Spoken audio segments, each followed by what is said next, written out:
Hey guys, tonight we're going back, far back, to a time when winter was not an inconvenience, but a force. A living, breathing, bone-settling presence that arrived without apology and stayed for months. Tonight, we are stepping into medieval England, somewhere between the year 1100 and 1400, and we're going to find out what life was actually like when the frost came down and the sun disappeared before supper. No electricity, no central heating. No hot shower waiting for you at the end of a long day. No Netflix glow on the ceiling. No thermostat to nudge up 2 degrees. No delivery app to summon something warm to your door. Just wool. Just fire. Just the wind at the gaps in the wall. And the particular smell of damp wood struggling to catch a flame. Before we go any further, if you're watching this from somewhere cold right now, drop your location and local time in the comments. Whether you're tucked under blankets in Edinburgh, drifting off in a heated flat in London, or somehow still awake at 2 a.m. in Melbourne because you found this channel and now you cannot stop, I want to hear from you. This community is one of the warmest things about this channel, which is saying something given tonight's topic. Now, close your eyes for just a moment. Imagine the smell first. Wood smoke. Always wood smoke. It clings to everything in the medieval world. To your hair, to the rough-spun wool of your outer cloak, to the thatch above your head, to the bread someone baked 2 days ago on the hearthstone. Underneath that is the smell of damp earth, of animals not far off, of tallow, rendered animal fat, burning in a small clay dish, throwing more shadow than light across the room. The floor beneath you is hard-packed earth, maybe strewn with dried rushes and herbs that crunch faintly underfoot. The walls are wattle and daub, a lattice of woven sticks plastered with mud and straw, and the wind finds its way through them in thin, insistent streams, cold as river water against the back of your neck. This is not a horror story. It is just a different world, one where people were extraordinarily well adapted to conditions that would floor most of us by Tuesday afternoon. Here is something that tends to surprise people. Medieval winters were not endured passively. They were prepared for, anticipated, and in many ways structured around. The agricultural calendar dictated everything. From roughly Martinmas, the feast of St. Martin on the 11th of November, the rhythm of rural English life shifted entirely. Animals that could not be fed through the winter were slaughtered and preserved. Root vegetables were buried in cool storage pits. Grain was counted and rationed with quiet precision. Winter was a known quantity. Difficult, yes, but known. One well-established historical fact sets the scene immediately. Before the widespread adoption of the chimney in 14th century England, most domestic fires burned in open central hearths, simply a fire in the middle of the room, with smoke rising to escape through a hole in the roof or drifting through the thatch itself. There was no separation of fire and living space. The hearth was the room. The heat, the light, the cooking, the gathering, all of it happened within arm's reach of the flames. Historians still debate how efficiently heat was actually retained in these structures. Some argue that thatched longhouses with earthen floors held warmth more effectively than their humble appearance suggests, creating a surprisingly stable internal microclimate. Others point to the chronic respiratory conditions recorded in monastic medical texts as evidence that life around a smokeless, chimney-free hearth came with serious costs. There's something almost meditative about that central fire, though. Unlike the hidden, invisible heating of a modern radiator, warmth with no source, no color, no crackle. The medieval hearth was present. You could see it, tend it, feed it. You could watch it dim and know it needed attention. There was a relationship between people and warmth that we have largely lost, tucked as we are behind our thermostats and electric blankets. Here is the eccentric curiosity for this section, and it sets the tone for everything to come. In very cold winters, chamber pots, the ceramic or wooden vessels used as indoor toilets through the night, would sometimes freeze solid by morning. Not a rumor, not an exaggeration. A frozen chamber pot was a documented reality of medieval winter life, And the practical implications of that discovery at dawn were, let us say, unpleasant. If your first waking problem is a frozen chamber pot, the rest of the day can only improve. Medieval England was not a single uniform experience, of course. A lord in his stone castle faced a different winter than a villager in a timber longhouse, and a monk in his abbey faced a different one still. We will move through all of those worlds tonight, one by one, gently. We will talk about how they dressed, how they slept, what they ate, how they celebrated, how they endured the dark, and how they managed, remarkably well by many accounts, to find warmth in community, in ritual, and in the small, stubborn persistence of fire. If this is your first time here, welcome. You have picked an excellent night for it. And if you're a regular, you already know the drill. Get comfortable, let the tension ease out of your shoulders, and let the voice carry you. Tonight, we are not rushing anywhere. Now, dim the lights, maybe turn on a fan for that soft background hum, and let's ease into tonight's journey together. The fire never really went out. That is the first thing to understand about the medieval English hearth. In a well-run household, whether a modest villager's longhouse or the great hall of a minor lord, the fire was not something you lit in the evening and extinguished at bedtime. It was something you maintained, something you kept alive, the way you kept a garden or a relationship alive, with daily attention and a kind of low-level devotion that became second nature over a lifetime. At night, the embers were banked, covered with ash, tucked in, slowed down. In the morning, those same embers were coaxed back to life with careful breath and dry tinder. The word curfew, so familiar to us now as a legal restriction, comes directly from this practice. It derives from the Old French couvre-feu, meaning cover the fire. A curfew bell, rung in medieval towns at dusk, was originally a signal to cover your hearth for the night, reducing the risk of fires spreading through closely packed, thatched buildings while people slept. The word outlasted the practice by centuries. Let that settle for a moment. A word you use today, a word associated with government orders and teenage restrictions, began as a gentle reminder to tuck your fire in for the night. The hearth was not merely a heating device. That framing is far too modern, far too functional. In the medieval home, the hearth was the organizational center of the entire domestic world. It was where food was cooked, suspended in iron pots over the flames on adjustable pot hooks called trammel hooks, or laid directly on the hearthstone to bake. It was where light was generated, since the fire itself was often the brightest light source in the room. It was where wet clothing was dried, where the elderly and the very young were positioned closest for warmth, where stories were told after the day's work was done. You gathered at the hearth the way we gather around screens today. It was the focal point of attention, the thing that held the room together. Before the chimney became common in English domestic architecture, and historians generally placed the gradual spread of the wall chimney and flue system in England across the late 13th and 14th centuries. The fire burned in the center of the room, not against a wall, not in a fireplace. In the middle, the smoke rose, found its way through a hole in the roof ridge, sometimes covered with a simple wooden louvre that could be adjusted, or simply filtered slowly through the thatch. This sounds like a recipe for constant suffocation, and on bad days, it was. On windless winter nights when the air pressure was low and the smoke refused to rise cleanly, the interior of a medieval hall could become eye-wateringly thick.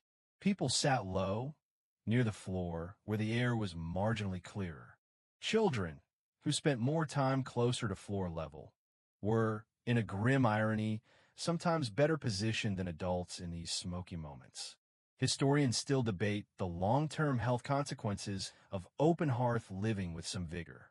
Paleopathological studies, the analysis of physical remains and skeletal evidence from medieval burial sites, have identified patterns of respiratory irritation and sinus inflammation in populations consistent with chronic smoke exposure. Some researchers argue these effects were mild and largely adapted to. Others point to shortened lifespans and high rates of childhood respiratory illness as evidence that the hearth, for all its warmth, extracted a quiet cost. Here is something that surprises most people when they first encounter it. The management of fire in a medieval household was considered skilled labor. It was not simply a matter of throwing wood on a pile of embers. Different woods burned differently, and knowing which to use was genuinely important knowledge. Oak burned long and hot, excellent for sustained cooking heat. Ash, famously, burned well even when green, making it prized in a season when truly dry wood might be running low. Pine and resinous softwoods burned fast and bright, but spat sparks, making them risky near thatch. Alder burned poorly and was largely avoided for anything but desperation. The eccentric curiosity of this section involves the fuel itself. In areas of England where timber was scarce, the open fenlands, parts of East Anglia, certain moorland communities, people burned dried peat, dried animal dung, and in coastal areas, dried seaweed. The smell of a seaweed fire, by all accounts from later historical periods where the practice is better documented, was something that embedded itself permanently in the memory. Not entirely unpleasant, apparently, in the way that very strange things sometimes are not entirely unpleasant, but certainly not the clean wood smoke of the inland hearth. And yet, even in those coastal communities, the fire was kept. The fire was always kept. The great hall of a manor house or castle operated on a grander scale, but the same principle.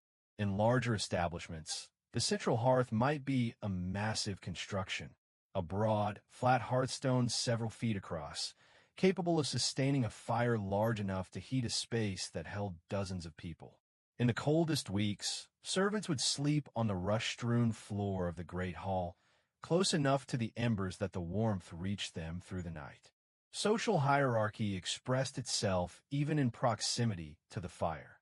The lord and his family sat nearest and highest, guests at the long trestle tables arranged in descending order of importance, and the lowest servants settled where the warmth barely reached, near the drafty doors.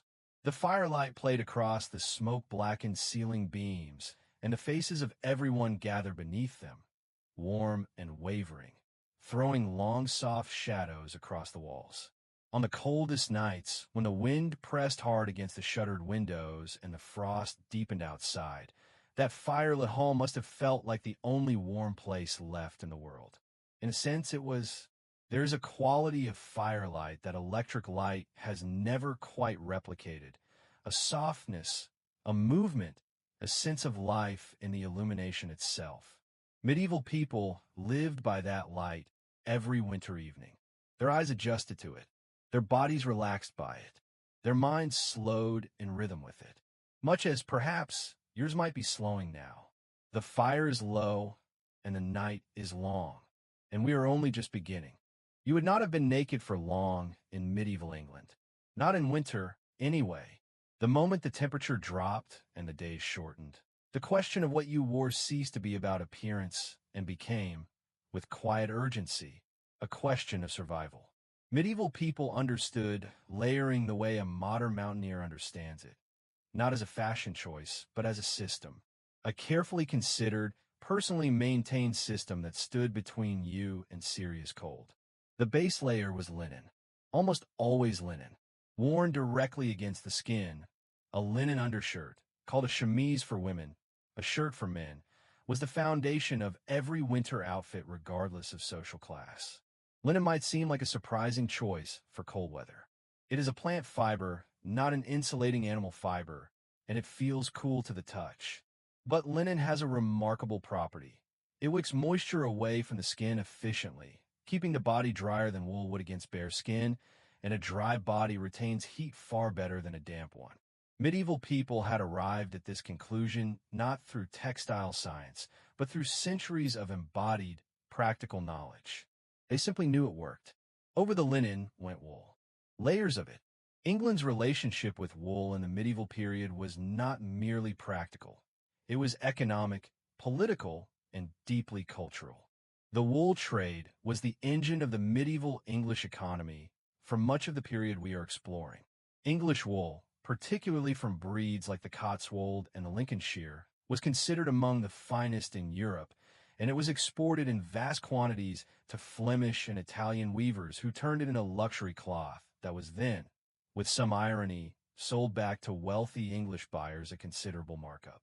Edward III, in the 14th century, was so conscious of wool's economic importance that he reportedly began sitting on a wool sack in Parliament as a symbol of England's prosperity, a tradition that survives in the House of Lords to this day in the form of the wool sack, the Lord Speaker's seat. So when you pulled on your woolen tunic in a medieval English winter, you were participating in the most important industry in the kingdom. The wool itself varied enormously in quality. The wealthy wore fine broadcloth, densely woven, smooth, and warm. The poor wore rougher, coarser weaves that were itchier and less tightly finished, but still offered substantial protection from the cold. Over the tunic might go a surcoat, a loose outer garment, and over that, on the coldest days, a heavy wool cloak, often lined with fur if the wearer could afford it. Rabbit fur was common even among ordinary people. Sheepskin, wool still attached, was used for rough outer garments and working cloaks. Squirrel, fox, and marten fur appeared in the wardrobes of the well-to-do, and ermine, white winter weasel, was reserved by sumptuary law for royalty and the highest nobility. Sumptuary laws are worth pausing on for a moment. These were legal regulations, enforced with varying degrees of seriousness throughout the medieval period, that dictated what different social classes were permitted to wear. Not just fur grades. Specific colors, specific fabrics, specific embellishments were legally restricted to specific ranks. Wearing the wrong thing was not just a social faux pas. It was technically a crime. Historians debate how rigorously these laws were actually enforced. Many suspect they were more aspirational than functional, but their existence tells us something important. In medieval England, what you wore announced exactly who you were, and the ruling classes were determined to keep it that way. For the peasantry, winter clothing was maintained with extraordinary care. A good wool cloak represented a significant investment of time and resource. The shearing, the cleaning, the carding, the spinning, the weaving, the finishing, and it was repaired, re-repaired, and handed down rather than replaced. Women spent enormous hours through the winter months spinning wool in a thread by firelight, a task so universal that the term spinster, originally simply a woman who spins, became a default descriptor for an unmarried woman living in her family home, spinning being the primary economic contribution available to her. Here is your eccentric curiosity for this section, and it has a certain charm. Medieval people wore their hats to bed. Not always, and not everyone, but sleeping caps, simple linen or wool caps tied under the chin, were a genuine and practical feature of medieval nightwear, particularly in winter. The reasoning is sound. A significant proportion of body heat is lost through the head, and in a room where the fire has been banked low and the temperature drops through the night, keeping the head covered made a measurable difference to warmth and comfort. Some surviving household accounts from wealthy medieval estates include specific references to winter sleeping caps among the textile goods maintained for family and senior household members. It is a detail that humanizes the medieval person immediately. Cold enough to wear a hat to sleep. Practical enough to actually do it.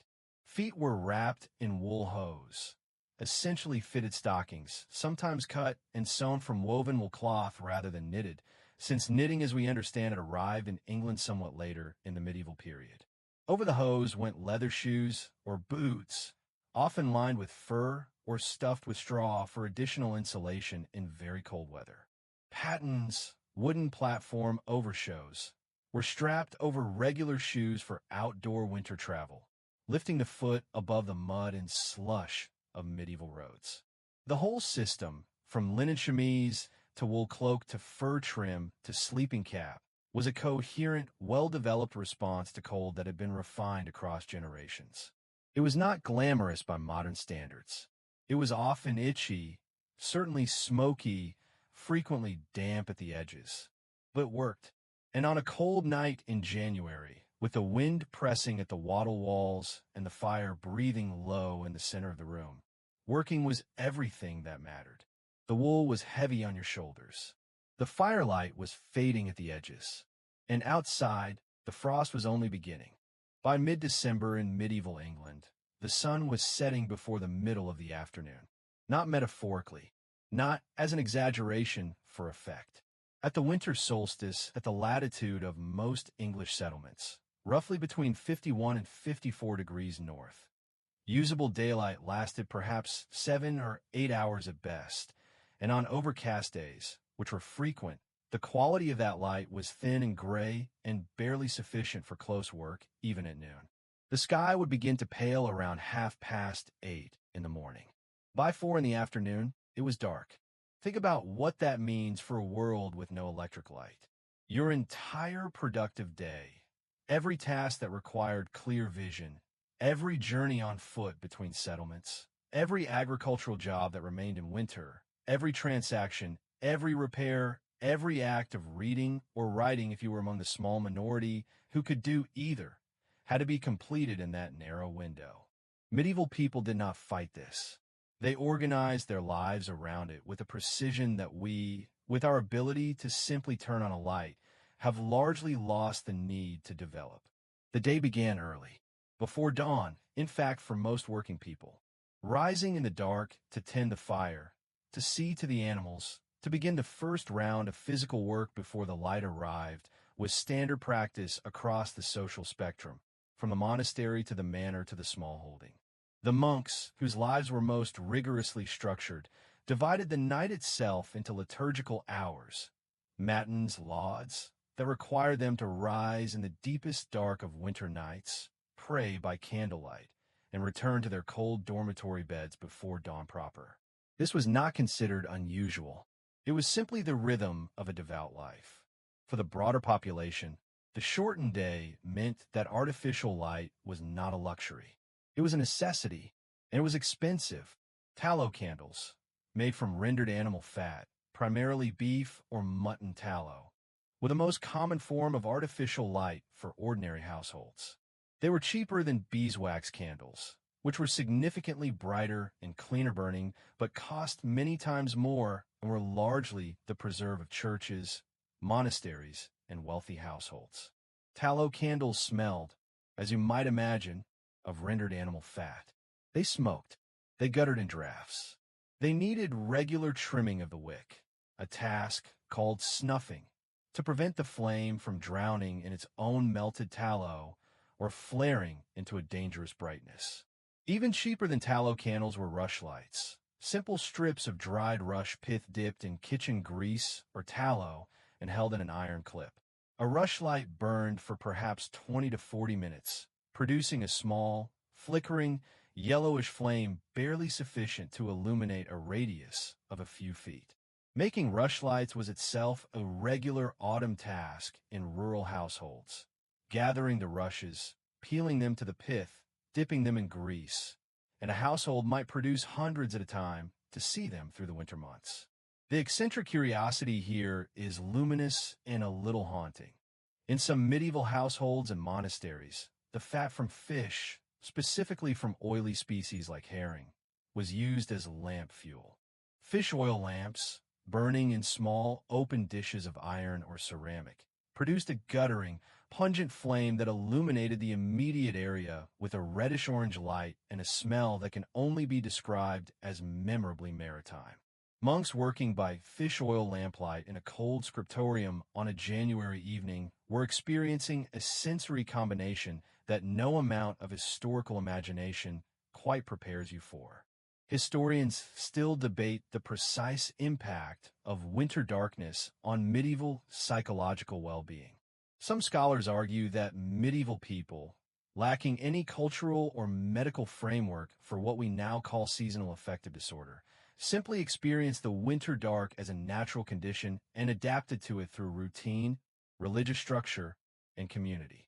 Others suggest that the liturgical calendar's emphasis on light, Advent candles, the Christ candle at Christmas, Candlemas at the start of February, was not merely symbolic, but functionally therapeutic, a socially sanctioned way of introducing more light and warmth into the darkest months. The church controlled light in a very literal sense. The great cathedrals and abbey churches blazed with candles on feast days in a manner that must have been genuinely stunning to people who spent most of their winter evenings in the thin glow of a single rushlight. Walking into a cathedral lit for Christmas Mass, hundreds of beeswax candles on every altar, in every window, along every arcade, would have been an almost overwhelming sensory experience of warmth and radiance after weeks of domestic dimness. The management of light also shaped the texture of winter evenings in ways that are difficult to fully imagine. Reading was difficult and eye-straining by rushlight. Fine needlework was nearly impossible. What you could do by firelight and a single tallow candle was talk. Tell stories. Sing. Listen. Sleep. The long winter evenings of medieval England were, by our standards, extraordinarily quiet and extraordinarily social in equal measure. Without the option to retreat to a separate room with a glowing screen, families and households occupied the same firelit space for hours each evening, sharing warmth and proximity in a way that modern domestic life rarely replicates. There is something to sit within that. The darkness was not empty. It was full of voices, full of the soft sound of spinning thread, full of the low crackle of the hearth, full of the particular closeness of people who have no choice but to be near one another and have, over generations, found a kind of peace in it. Outside, the stars were extraordinary, without a single electric light for miles. The winter sky over a medieval English village on a clear night was a thing of staggering depth and brightness. The Milky Way visible and full, the planets distinct. The moon, when it rose, casting shadows sharp enough to walk by. The cold had its own ideas about beauty, and the night was generous with them, if you were willing to look. The planning began in summer. That is the thing most people do not immediately grasp about medieval winter food. By the time the first frost arrived and the ground hardened and the last of the autumn leaves came down, the question of what you would eat between November and April had already been largely answered, or not answered, with consequences that range from discomfort to genuine catastrophe. Winter food in medieval England was not something you improvised. It was something you engineered months in advance, with the quiet anxiety of someone who understood exactly what was at stake. The agricultural calendar was at its core a food security calendar. Every major task from spring planting through summer, tending through autumn harvest, was oriented toward a single question. Will there be enough? Enough grain, enough salted meat, enough preserved vegetables, enough dried legumes, enough fodder for the animals that were being kept alive, enough, always enough, to reach the other side of winter with something left. The great autumn slaughter, taking place around Martimas in November, as we touched on briefly in our opening section, was one of the most significant events in the rural year. Animals that could not be economically sustained through winter were killed, and their meat was preserved by every available method. Salting was the most common. Large cuts of pork, beef, and mutton were packed in dry salt or submerged in brine, heavily salted water, in large wooden barrels or ceramic crocks. The salt drew moisture from the meat, inhibiting the bacterial growth that caused spoilage, and a well-salted joint could remain edible for months. The result, as anyone who has eaten very heavily salted preserved meat knows, was food of considerable intensity. Medieval cooks developed a sophisticated repertoire of techniques for managing the saltiness of preserved meat, soaking it in multiple changes of fresh water before cooking, adding acidic ingredients like verjuice or vinegar to balance the palate, pairing it with the natural sweetness of root vegetables or dried fruit.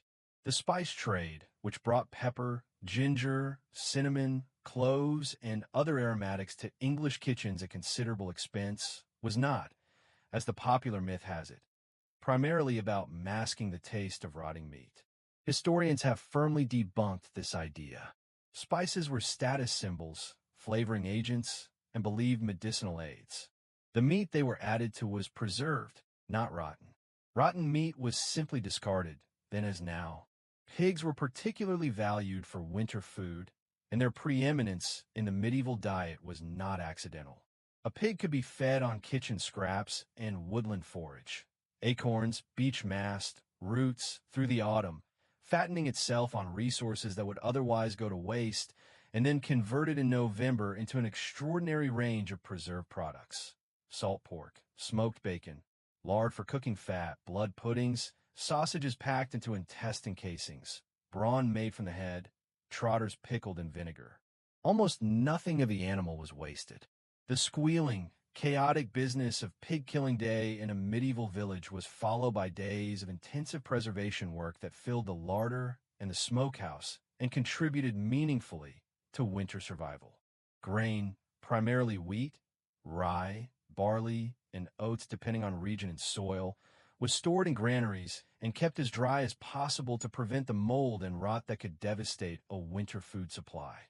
Bread was the caloric foundation of the medieval diet at every social level, though its quality varied enormously. Fine white wheat bread, the manchet, appeared on noble tables. Coarser maslin bread, made from mixed wheat and rye, was standard for the middling sort. The poorest ate dark, dense rye bread or bread made from whatever combination of grains and dried legumes was available, sometimes incorporating ground dried peas or even acorn flour in genuinely desperate times. Root vegetables, turnips, parsnips, and various types of beet could be stored in cool, damp conditions in root cellars or pit stores, where low temperatures slowed their deterioration without freezing them solid. Cabbages and leeks survived in the ground through all but the hardest frosts and could be harvested through much of the winter. Dried beans and peas, stored in sacks, provided essential protein through the months when fresh meat was unavailable to most ordinary households. The eccentric curiosity of this section involves a specific and rather poignant food item, pottage. This thick, porridge-like stew, made from whatever combination of grains, dried legumes, vegetables, and occasional scraps of meat or fat was available, was the daily staple of the medieval poor through winter. It was eaten for breakfast, dinner, and supper in lean households. It was eaten for shared bowls. It was thinned with water when supplies ran low and thickened with grain when they were adequate. Historians estimate that for a significant proportion of the medieval English rural population, pottage represented the majority of caloric intake through the winter months. The same basic pot, kept simmering at the hearth, might be added to and drawn from over the course of several days, a practice that, given the sustained heat, was not as hygienically alarming as it might initially sound. Historians still debate how chronic hunger and nutritional deficiency affected the medieval rural population across winter. Skeletal evidence from medieval cemeteries shows clear markers of periodic nutritional stress, interruptions in bone growth called Harris lines, in a significant proportion of individuals, consistent with repeated episodes of food shortage in childhood and adolescence. Whether this reflected genuinely inadequate winter food supplies or other factors remains a subject of ongoing research. Monasteries operated on a different scale entirely, with their granaries, fish ponds, dovecots, walled gardens, and sophisticated administrative systems. The great abbeys of medieval England maintained food reserves that were the envy of secular lords. In genuinely bad winters, when local harvests had failed and village food stores were running desperately low, it was often the monastery gate that hungry people approached. The monks did not always turn them away, and the pottage was warm, at least. It was always warm. Sleep in medieval England was not what we would recognize as sleep, not the private, solitary, 8-hour block of unconsciousness that most of us in the modern world treat as the default setting of nighttime. Medieval sleep was communal, interrupted, socially layered, and shaped by a relationship with darkness and cold that made the simple act of lying down for the night a considerably more involved proposition than it is today. Let us begin at the bottom of the social scale and work upward, because the contrast is instructive. For the poorest rural households, the cotters and smallholders at the base of the medieval English social pyramid, the sleeping space and the living space were the same space. The single room of a modest peasant dwelling served as kitchen, workroom, storage area, and bedroom simultaneously. At night, the family arranged themselves on the floor or on simple wooden platform beds raised slightly above the earthen floor to avoid the worst of the cold and the damp. Straw pallets, mattress-like pads stuffed with dried straw, hay, or bracken, provided the primary sleeping surface, covered with whatever woolen blankets and cloaks the household possessed. Everyone slept together. Parents, children, grandparents if they were present, and in some of the more modest longhouses, the family's most valuable animals just on the other side of a low internal partition. The shared body heat of multiple people in close proximity was not incidental to winter survival. It was a primary thermal strategy.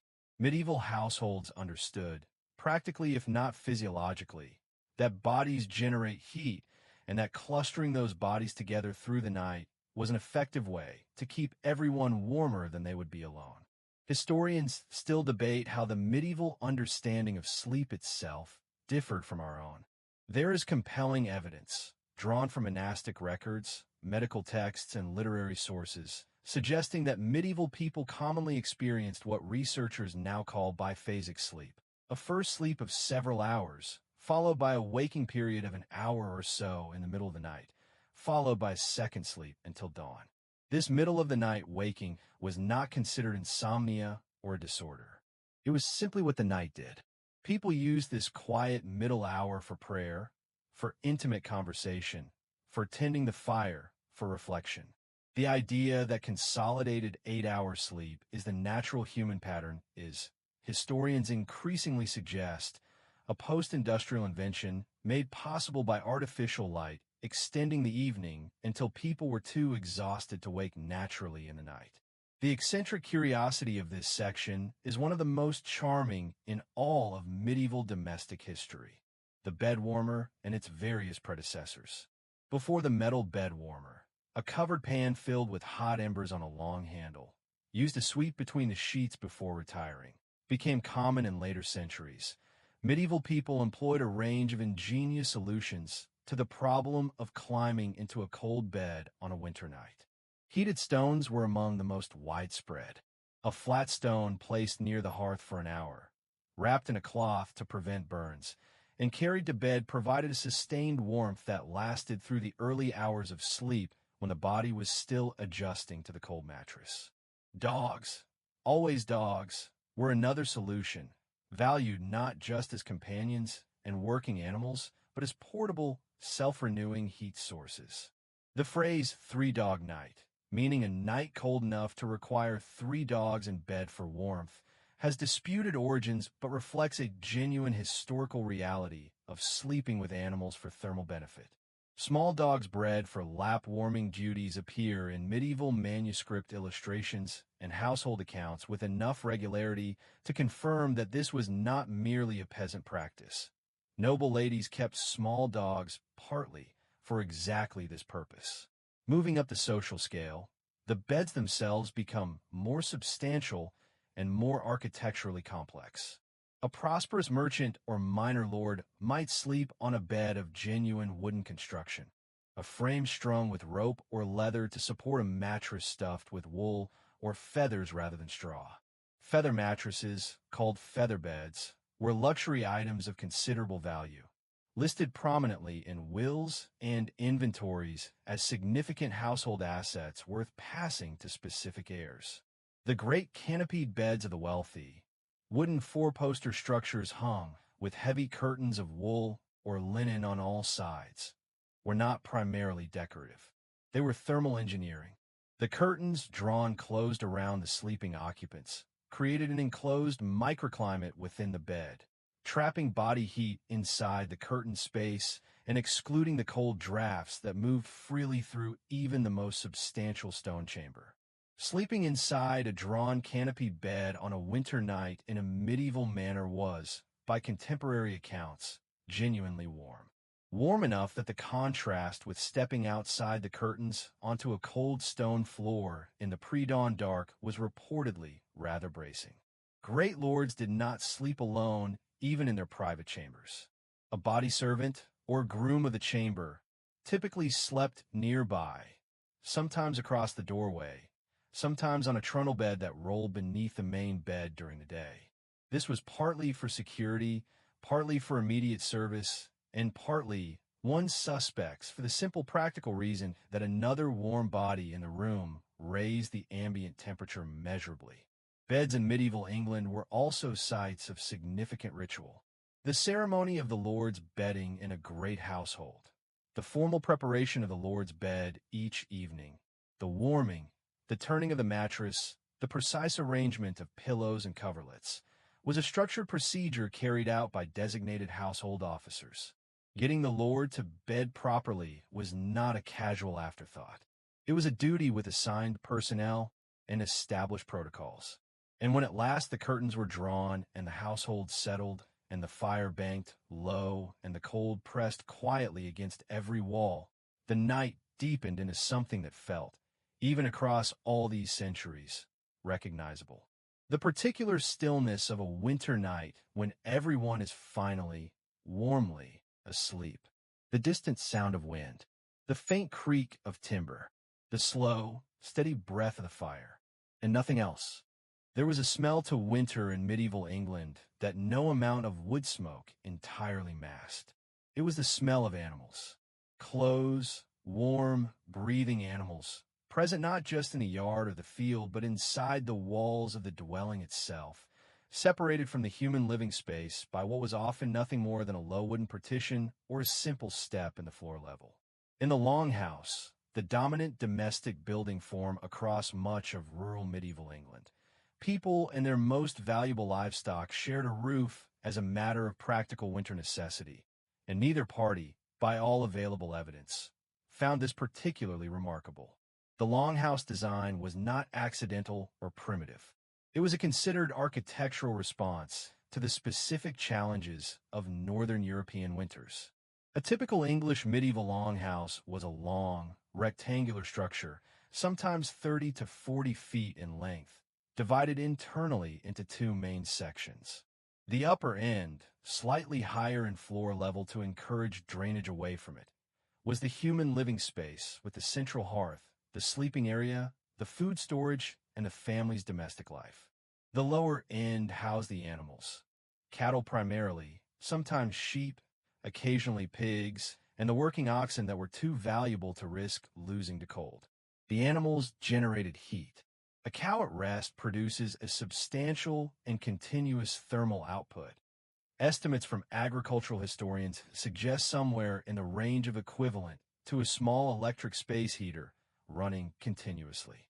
Several cattle in an enclosed space, even a large one, raised the ambient temperature measurably. The shared roof meant that warmth from both the human hearth and the animal bodies was retained within the same structure, creating a combined thermal environment that was, by the standards of medieval rural winter, genuinely effective. In return, the animals received shelter from the worst of the winter cold, access to stored fodder, and a degree of human oversight that reduced losses from illness and predation. The arrangement was symbiotic in the most literal sense. The cattle kept the family warmer. The family kept the cattle alive. Both sides needed the other to get through February. Historians still debate the precise prevalence of the longhouse form across different regions of medieval England. Archaeological evidence, from excavations at sites like Hound Tor on Dartmoor and the deserted medieval village of Warren-Percy in Yorkshire, confirms the longhouse as a widespread and well-developed building type in upland and northern England particularly. Whether the same type cohabitation was equally common in the lowland south, where winters were milder and building traditions somewhat different, remains a matter of ongoing scholarly discussion. Some researchers argue the longhouse has been overemphasized as a universal medieval peasant experience at the expense of acknowledging significant regional variation. The eccentric curiosity of this section is one that requires a moment to fully appreciate. Medieval agricultural manuals, practical texts written for estate managers and stewards, several of which survive from the 13th century, contain specific instructions for the care of livestock through winter that reveal just how carefully and attentively medieval people observed their animals. The Seneschalcy and the Fleta, two such texts, advise that cattle should be spoken to calmly and regularly, that their bedding should be kept dry, that their condition should be monitored daily for signs of illness, and that they should not be allowed to become too cold or too warm. The instruction to speak to cattle calmly is the detail that catches the attention. In a world of hard practicality and thin margins, the explicit recommendation to talk to your animals gently suggests an understanding, perhaps intuitive rather than scientific, that stressed animals' lost condition produced less and were more susceptible to illness. The calm voice was not sentiment. It was animal husbandry. It was, in its quiet way, evidence of a sophisticated relationship between medieval people and their livestock that goes considerably beyond the simple utilitarian image we sometimes impose on the period. Sheep were managed differently. Unlike cattle, sheep in medieval England were often kept in fold yards, open or partially covered enclosures. Through the winter, their thick wool providing sufficient insulation against all but the most extreme cold. The shepherd's winter was a particular kind of isolated, outdoor vigil, especially during lambing season, which in medieval England often began in late winter, February or early March, precisely when the cold was still substantial and the nights still long. A shepherd might spend days and nights in the field during lambing, sleeping in rough temporary shelters, alert to the sound of the ewe in difficulty, responsible for a flock whose survival represented a significant portion of his lord's wealth and his own livelihood. The working dogs of a medieval English farm, herding dogs, guard dogs, occupied a middle space between the indoor warmth accorded to small companion animals and the outdoor existence of the livestock. They slept in barns, in doorways, in whatever sheltered space they could find, fed on scraps and bones, alert through the winter nights to the sounds of fox or wolf at the fold. England's wolf population, it should be noted, was still present in the wilder northern and western regions during our period, largely extirpated from the settled south, but a genuine concern in upland pastoral areas. A dog barking in the winter dark of a medieval farmyard was not background noise. It was a first line of defense. Chickens roost in whatever sheltered space was available, often a corner of the barn or a small dedicated henhouse, providing eggs through the winter months, though production dropped significantly in the darkest weeks. A hen that stopped laying in December was a hen eating grain without return, a calculation medieval farm households made with unsentimental clarity. The breath of the animals rose in the cold of the byre. The firelight from the upper end of the long house sent thin fingers of warmth through the partition gap. The cattle shifted and settled.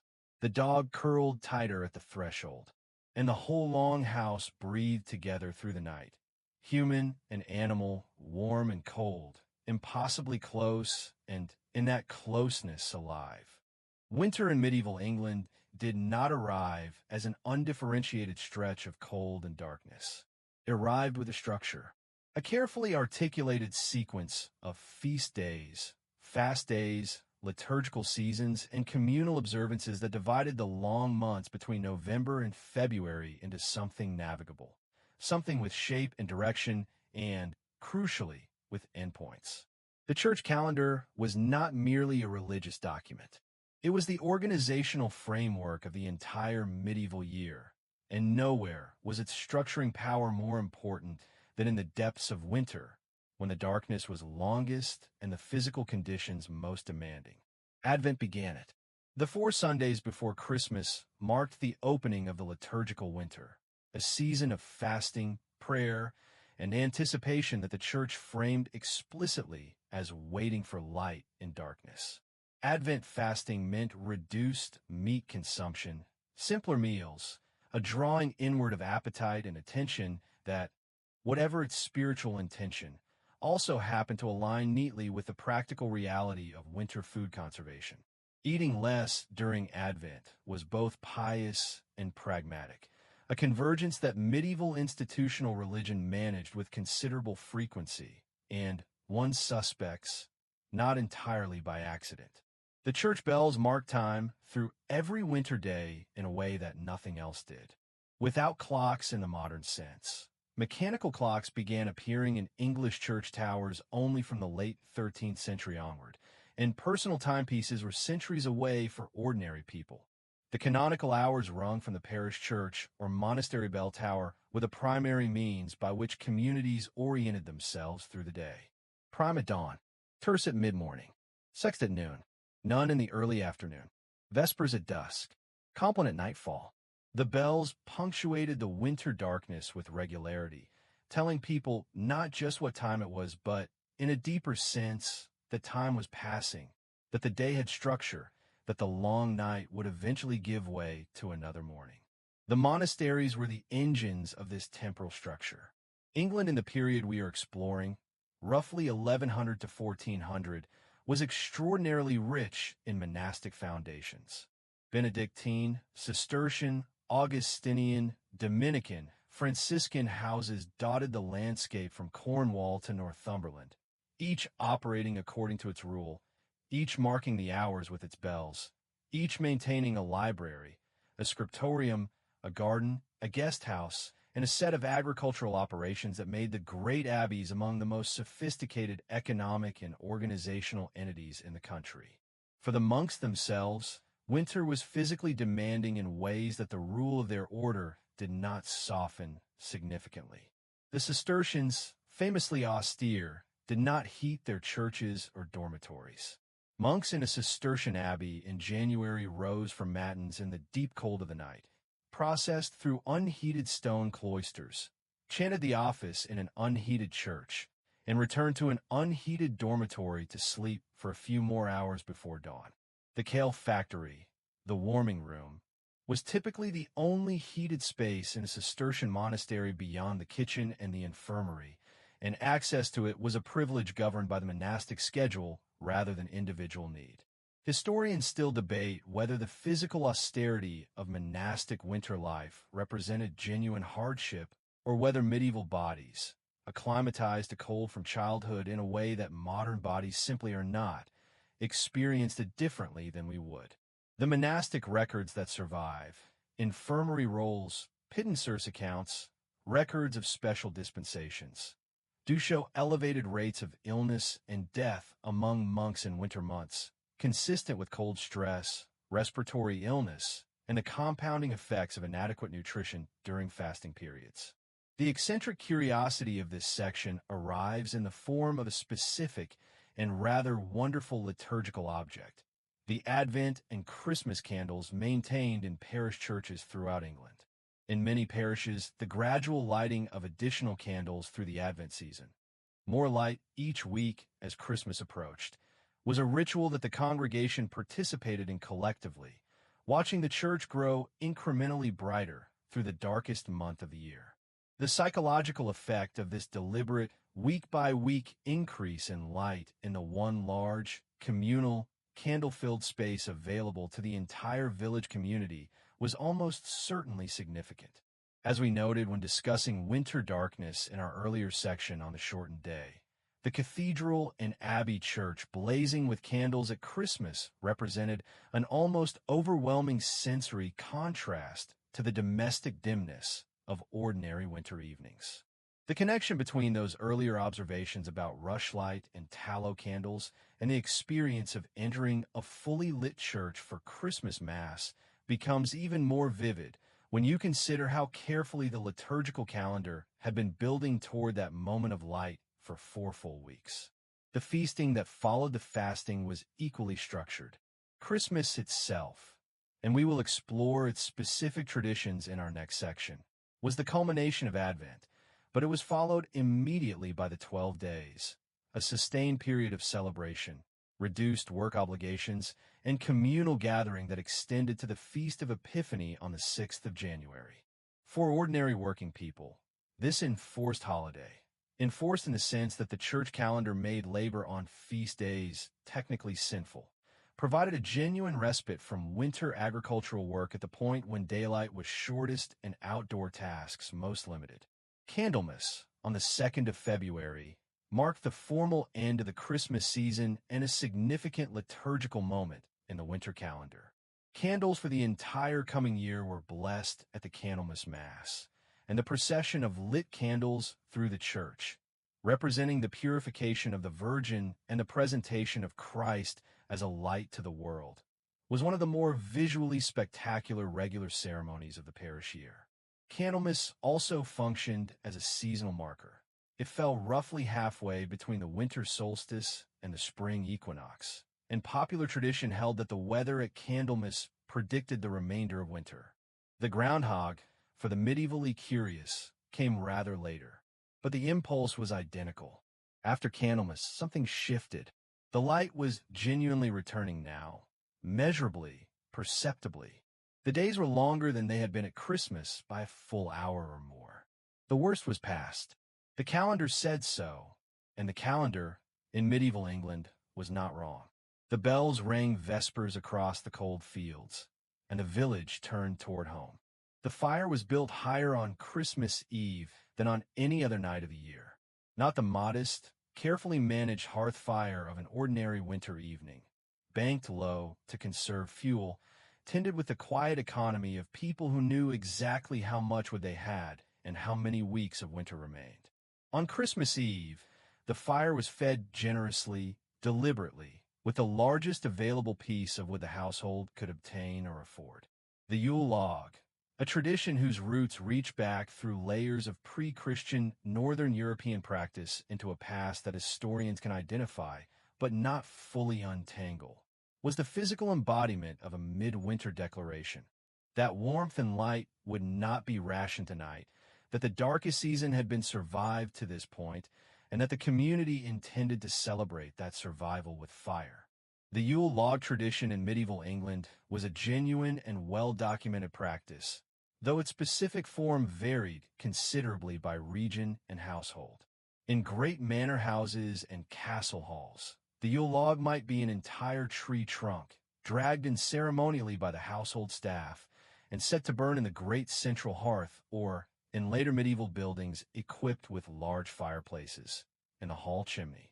It was expected to burn through the 12 days of Christmas, or at least to smolder persistently, and a charred remnant was traditionally kept to kindle the following year's Yule fire, creating a continuity of flame that connected each Christmas to the last.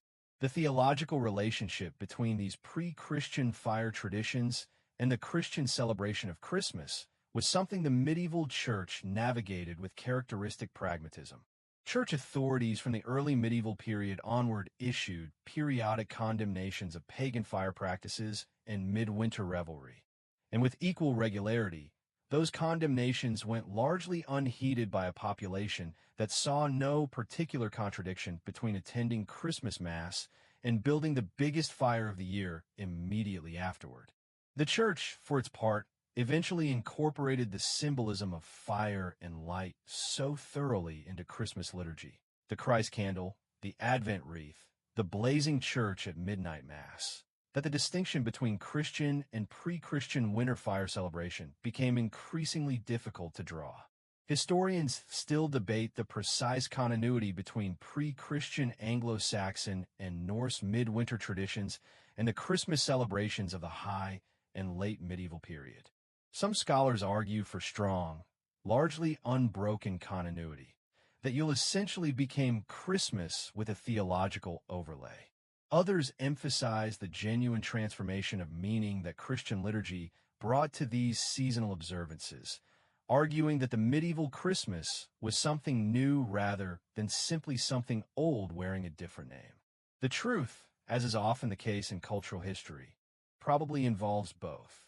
Wassailing was the other great midwinter tradition, and it deserves more than the brief mention it usually receives. The word wassail derives from the Old English and Old Norse toast ways hail, be well, or be in good health, and by the High Medieval period it had attached itself to a range of related but distinct practices. In its most familiar domestic form, wassailing was a communal drinking ceremony, a large bowl of warmed, spiced ale or cider. The wassail bowl was prepared and shared among the household and guests as a toast to health and prosperity.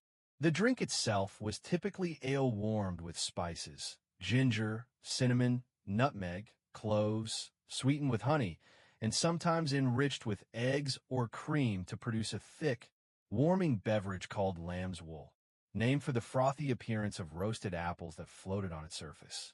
The eccentric curiosity of this section is the orchard wassailing tradition, and it is genuinely wonderful. In cider-producing regions of England, Somerset, Herefordshire, Devon, parts of the Welsh Marches, wassailing extended beyond the household to the apple orchards themselves.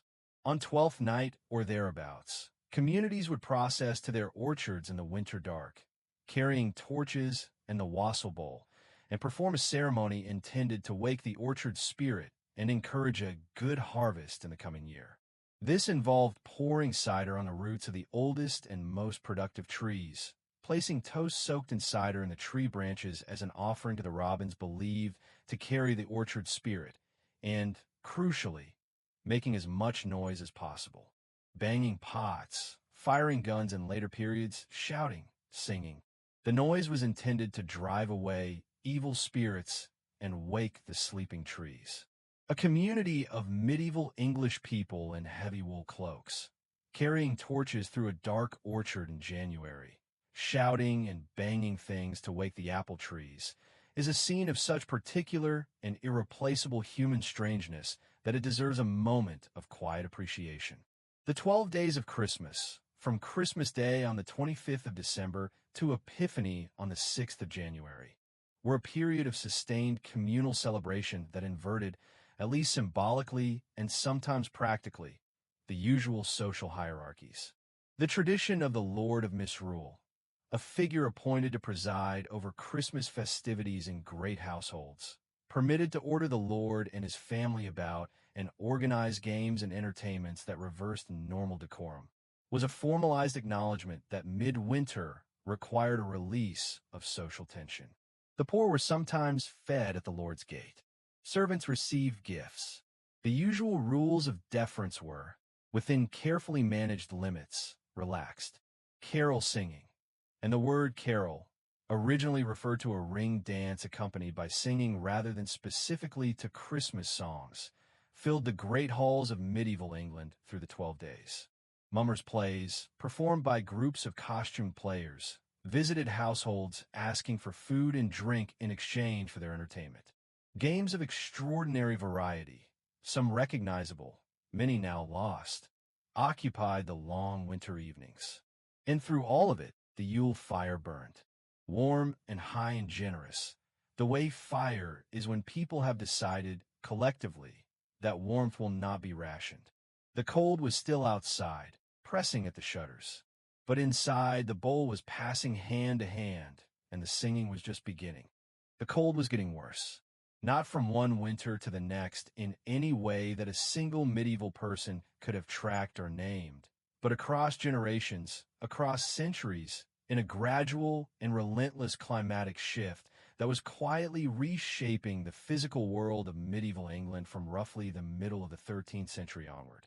We call it the Little Ice Age now, a term that entered scientific and historical discourse in the 20th century, but the people living through its early stages had no name for it. They had only the evidence of their own experience. Winters that seemed harder than their grandparents had described, harvests that failed with increasing frequency, rivers that froze that had not frozen before, and a slow, grinding pressure on the agricultural systems that fed the country. The medieval warm period had preceded it. From roughly 900 to 1300, Europe and England had enjoyed a climatic optimum.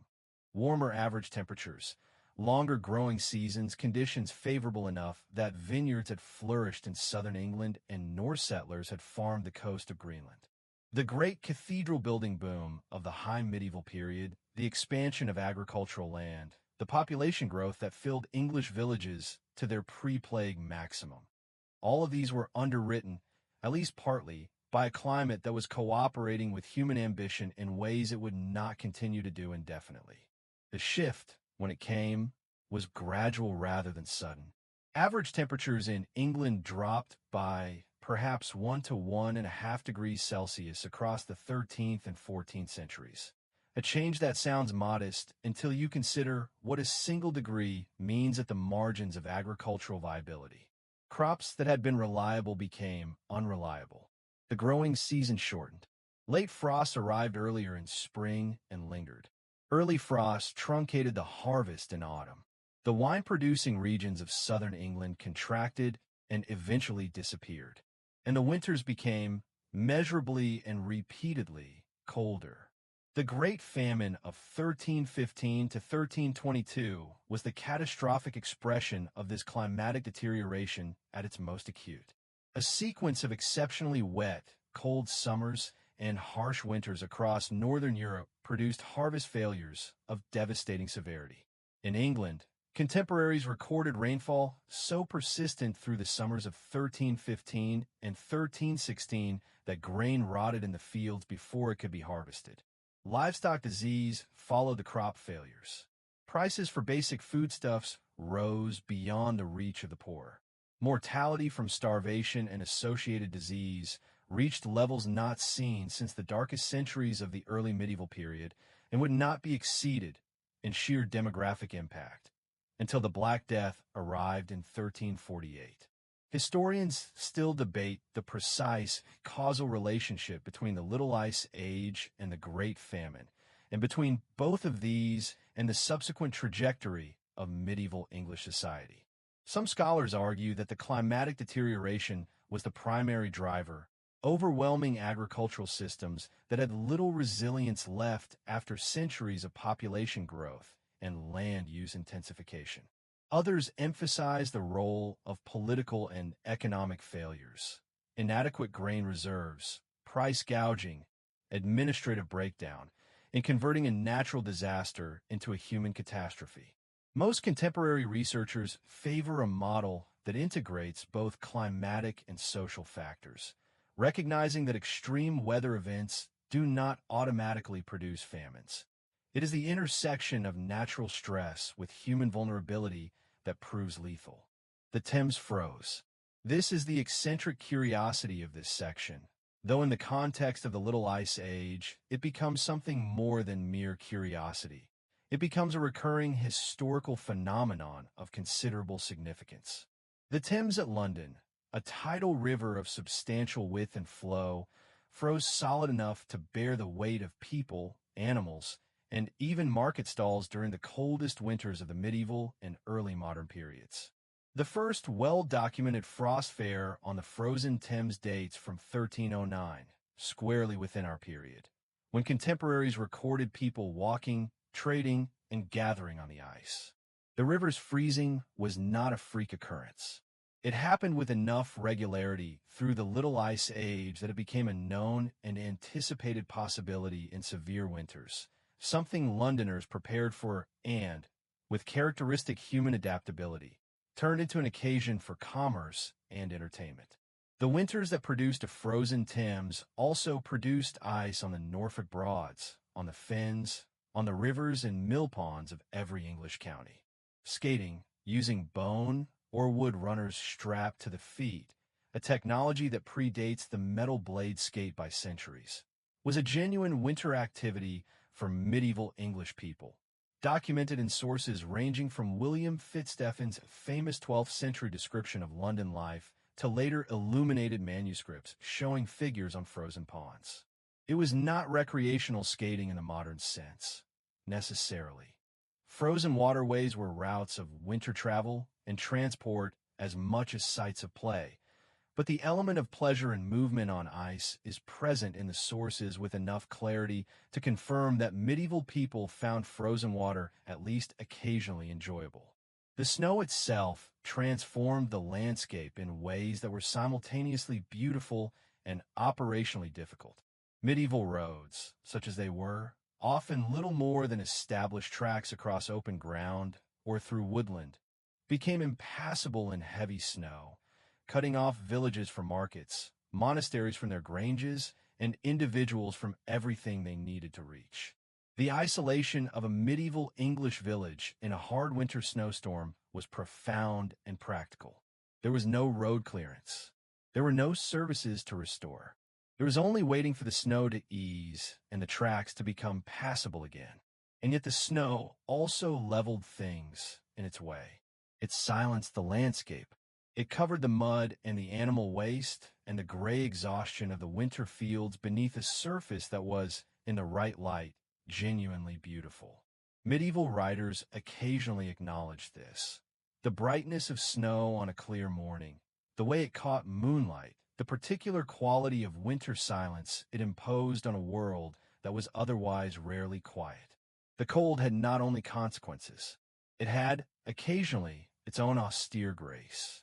And the people who lived inside it, generation after generation, found ways to be warm enough, fed enough, sheltered enough, and sometimes, in the brief brightness of a snow-covered morning, even to notice that the world was beautiful.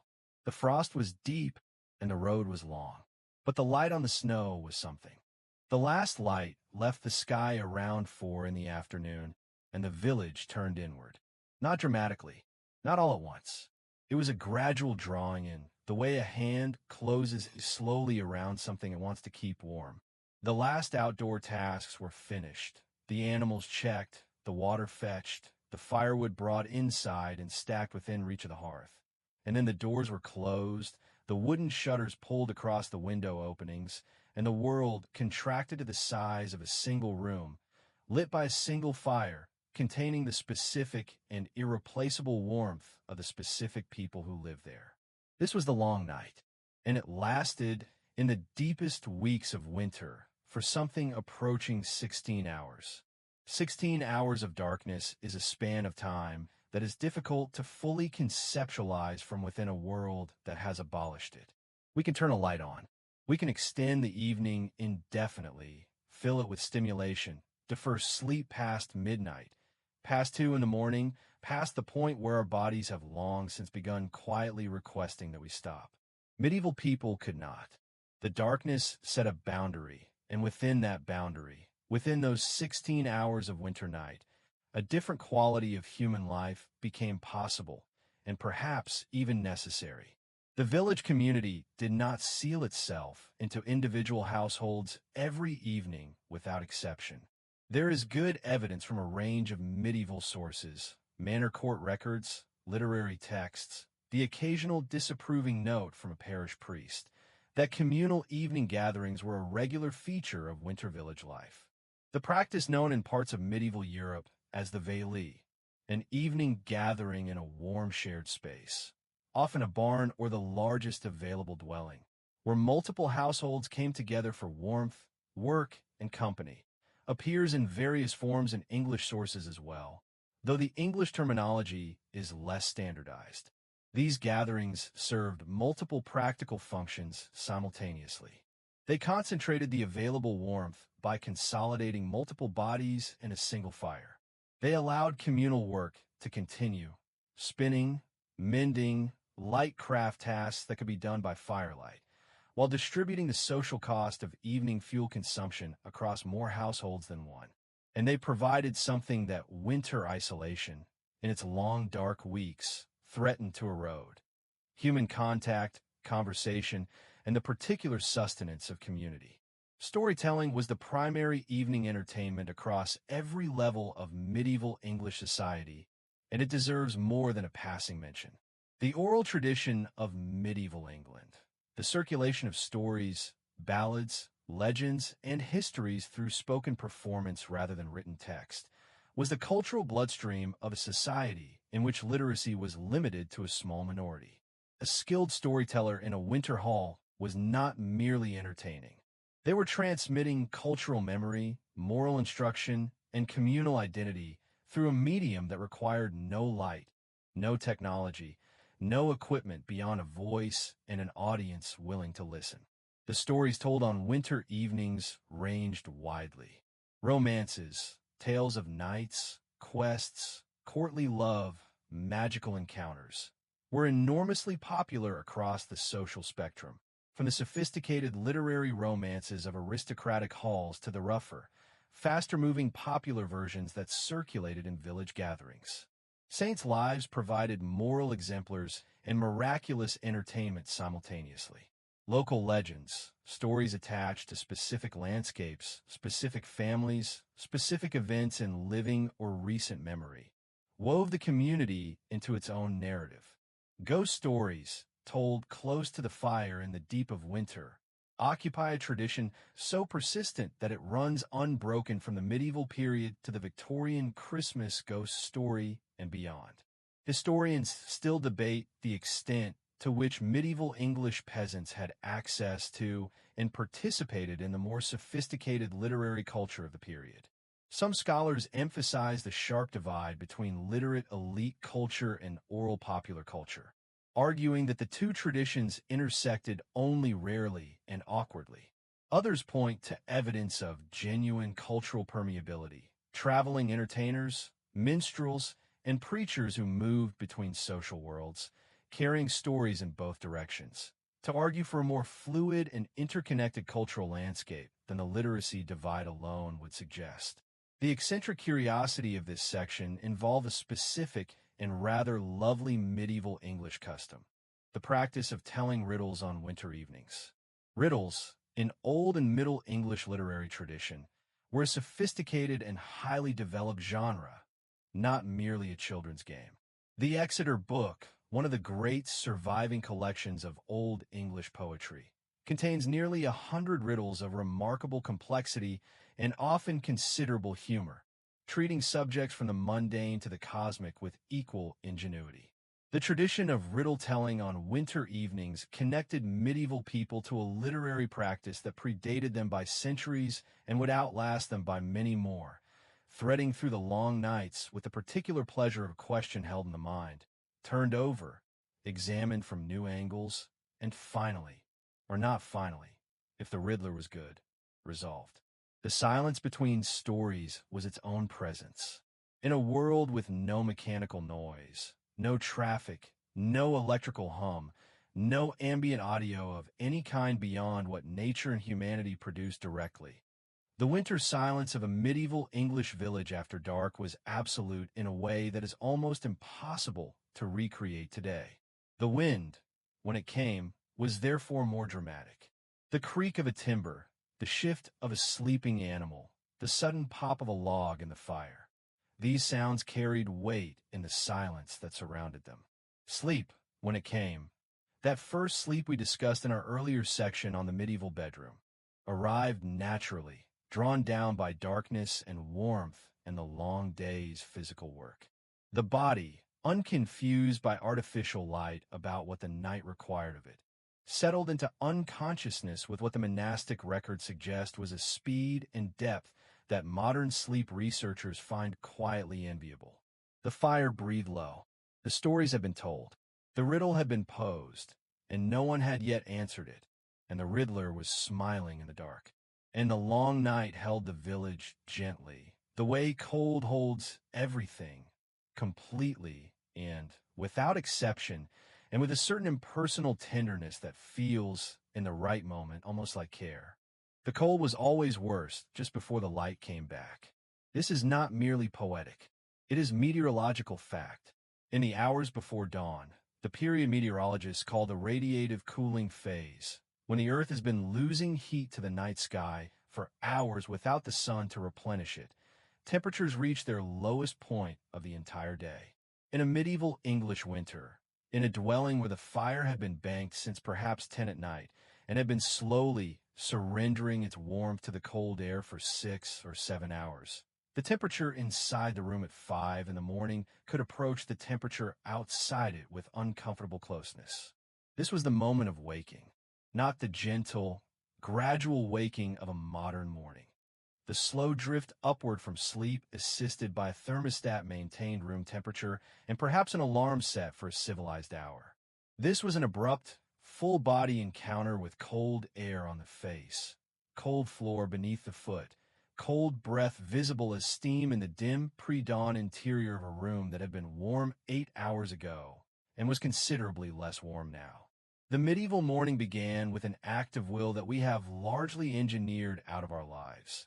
The deliberate decision to leave warmth behind and move into cold, because the day required it and the day would not wait. The fire came first. Always the fire. Rekindling the banked hearth was the first task of the morning in virtually every medieval English household, from the poorest cotter's single room to the great lord's castle kitchen. As we explored in our second section, the skill of coaxing life back from banked embers was a genuine domestic art. The careful removal of the ash covering, the examination of the embers beneath for surviving heat, the placement of dry tinder against the warmest point, the patient, directed breath that asked the ember to become a flame. On mornings when the fire had gone fully cold overnight, a failure of banking, an unusually harsh night, a simple miscalculation in fuel, the more laborious process of striking fire from flint and steel began, a task that even skilled practitioners acknowledged could be frustratingly slow on a cold morning with cold hands. Flint and steel fire starting, the dominant method throughout our period, with the tinder box containing char cloth, dried fungus, or other prepared tinder materials as the essential intermediate step between spark and flame, was the kind of skill that medieval children learned early and adults performed without conscious thought. But it was never entirely routine. A damp tinderbox on a wet winter morning could produce a sequence of sparks that caught nothing, requiring patience that was genuinely tested when the room was cold and the day was already making its demands known. Water was the next challenge. In a hard winter, any water left standing overnight, in buckets and pots, in the larger vessels used for washing and cooking, might be skimmed with ice by morning, or in the most severe cold, frozen solid to the bottom. Breaking the ice from a water bucket with a wooden mallet or a hearthstone edge was a standard early morning task in medieval winter households, and the specific annoyance of it. The ice that breaks into the water and makes the first drink of the morning uncomfortably cold regardless, appears with enough frequency in later accounts of pre-modern rural life to confirm it as a universal and reliably maddening experience. The animals needed attention before anything else was fully organized. As we saw in our section on livestock and the longhouse, the cattle, sheep, and pigs that represented the household's most significant economic assets required morning feeding, watering, and checking before the human household had properly organized its own breakfast. The working day of a medieval English farmer in winter began, in this sense, not with his own needs, but with his animals. A priority ordering that makes complete practical sense when you understand that a dead ox in February represented a catastrophic economic loss that no amount of personal comfort could compensate for. The eccentric curiosity of this section is both humble and extraordinarily human. The medieval English morning habit of warming ale. Breakfast in medieval England was a modest and pragmatic affair.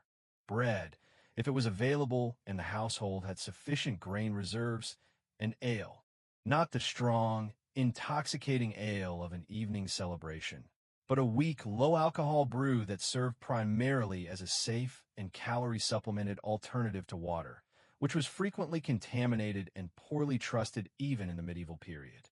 Morning ale was often warmed by plunging a hot iron poker directly into the wooden tankard or ceramic pot, a technique called mulling in its spiced form, but practiced without spices simply for warmth on an ordinary winter morning. The sound of a hot iron entering cold ale, a sharp, brief hiss and a small cloud of steam, was apparently one of the characteristic sounds of a medieval English winter morning, unremarkable to those who produced it every day, and yet, considered from this distance, one of those precise and irreplaceable details that makes the past feel suddenly, startlingly close.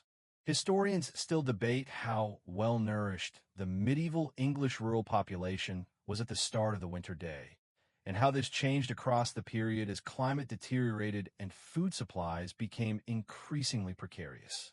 Evidence from skeletal remains, from manorial accounts recording food allowances for agricultural laborers, and from the dietary sections of agricultural management texts suggests considerable variation between regions, between social classes, between years of adequate harvest and years of shortage. What the evidence consistently shows, however, is that medieval people were aware of the relationship between morning food, physical capacity for work, and the length of the winter day ahead. They ate what they had in the quantities they could manage, and then they went out into the cold. The dawn, when it finally arrived, came slowly in midwinter. The sky lightened from black to deep blue to a pale, flat gray that was not quite darkness and not quite light. A liminal quality that the medieval imagination found rich with spiritual significance.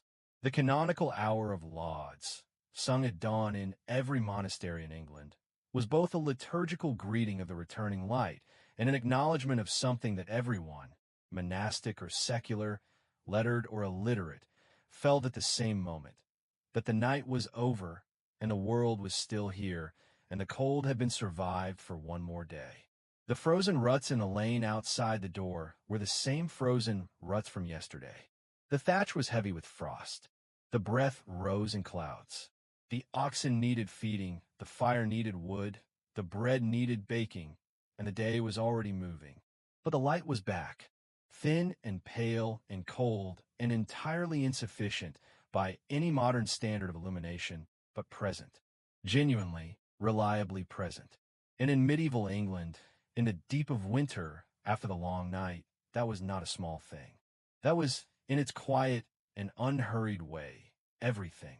And so the long night ends, not with drama, not with fanfare or sudden warmth, or any of the sharp, bright transitions that our modern world specializes in.